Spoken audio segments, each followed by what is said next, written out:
Imagine you order food for dinner, but then the delivery biker is late. 5, 10, maybe even 15 minutes. So you start wondering, did he have an accident? Does he have any social protection at all?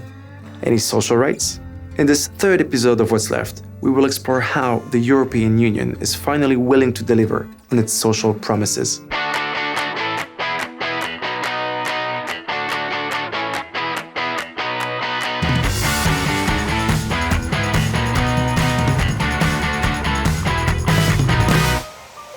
'19th century. The Industrial Revolution. New industries, new sources of energy, new means of transport. The world gets smaller. The rich get richer, while workers are being exploited. Workers start fighting back, sometimes paying with their own lives. They get organized to fight for their rights. The right to form unions, the right to strike, sick leave, paid leave, the 5-day working week, the 8-hour working day, gender rights. Okay, let's do so. Workers formed movements, trade unions, and they find their allies in the social democratic family. They took the streets, but later on their fight was also taken to the parliaments. Now with the industrial changes again, it's again necessary to unite, to form alliances and also be the ally of the workers, bring proposals of the workers to the table. If we let everything happen as it goes and just say it's all a free market, it's clear who's paying the price, and that are the ordinary workers. But what is happening today, in 2021?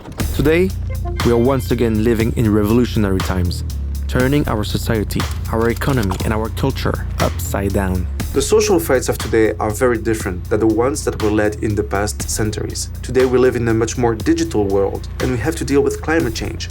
These two realities should not unfold at the expense of people. That is why everybody needs to be socially protected. There is a risk that the digital transformation increases inequality, social exclusion, poverty. It may degrade labor market conditions and job opportunities. And we know that there is a digital gender gap that needs to be tackled. The digital and green transitions are central when building a more resilient and sustainable European Union. But this transition won't be a success if it's not made in a socially positive manner that leaves no one behind. The European Green Deal is the EU solution to these challenges. The idea is to transform our system in order to win the fight against climate change. But how will this affect us?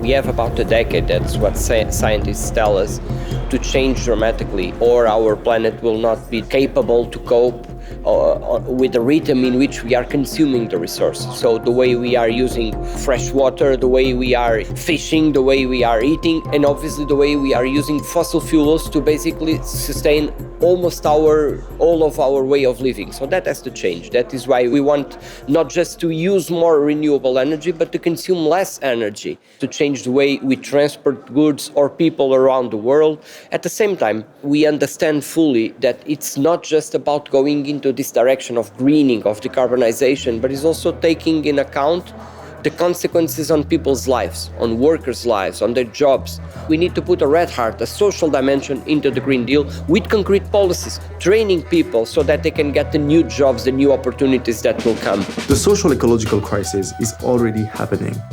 Inequalities are rising at rocket speed. The world's richest 1% have more than twice as much wealth as 6.9 billion people, and our planet is in danger. We need to limit global warming by at least 2 degrees Celsius by 2050. So we need to change the economy, and that's what the European Green Deal is all about. But that leaves a few questions hanging. Will workers have to change sectors? And if so, will they be retrained? Will we lose jobs as a result of artificial intelligence and robots? What role is there for social security schemes in this digital world? The reality of today is quite different than it was in the 19th century. So the question is, has the European Union done anything to protect social rights? Los conservadores en Europa han conseguido fijar la idea de que la austeridad era la única solución para poder afrontar las crisis económicas. A pesar de esta austeridad, evidentemente hemos tenido pasos adelante. Pongamos como ejemplo la Cumbre Social de Gotemburgo y el Pilar Social Europeo de Derechos Sociales. La socialdemocracia tiene que liderar esta respuesta social. Necesitamos el instrumento de garantía infantil para luchar contra la pobreza infantil, la directiva de salarios mínimos o tantas otras iniciativas teniendo en cuenta la dimensión de género. For instance, let's get rid of the youth unemployment in the next 10 years. Let's end the difference in pay between men and women. I think our fight should be the fight for social targets, mandatory and legally enforceable. Social rights touch on many different aspects. For example, youth unemployment, or teleworking and the right to disconnect, or gender pay gap, the fact that men and women are still not paid the same for the same job. People who regularly work from home are twice as likely to work more than the maximum stipulated working hours. Workers deserve the right to disconnect. For us, the Youth Guarantee is an important instrument to guarantee social rights for young people. Now it needs to be stronger, with more money. It needs to get to those young people that are mostly in need. And especially we need to be very hard on unpaid internships. We want to ban unpaid internships. Since the beginning of the COVID-19 pandemic, women have been hit harder. As in all crises, women's economical situations risk being harder hit in the long term. This is a battle we have to fight on many fronts for women and for gender equality. Social rights have a deep impact on what our lives look like. But today we are facing unprecedented changes. How can people continue to be protected when the world is moving so fast? In the beginning of this episode, I told the story of a delivery biker. How can we protect him? I think it's very clear that we can help him with one solution, and that's our S&D goal. And that's called a reversal of the burden of proof. Reversing the burden of proof means assuming that the employment relationship between worker and digital platform provides full social and workers' rights. And it is up to the platforms to demonstrate if that's not the case. Because they say flexibility, entrepreneurship, extra income. But what it comes down to is a modern form of slavery. If Uber drivers do not get any customers, they are stuck with the bill for the gas.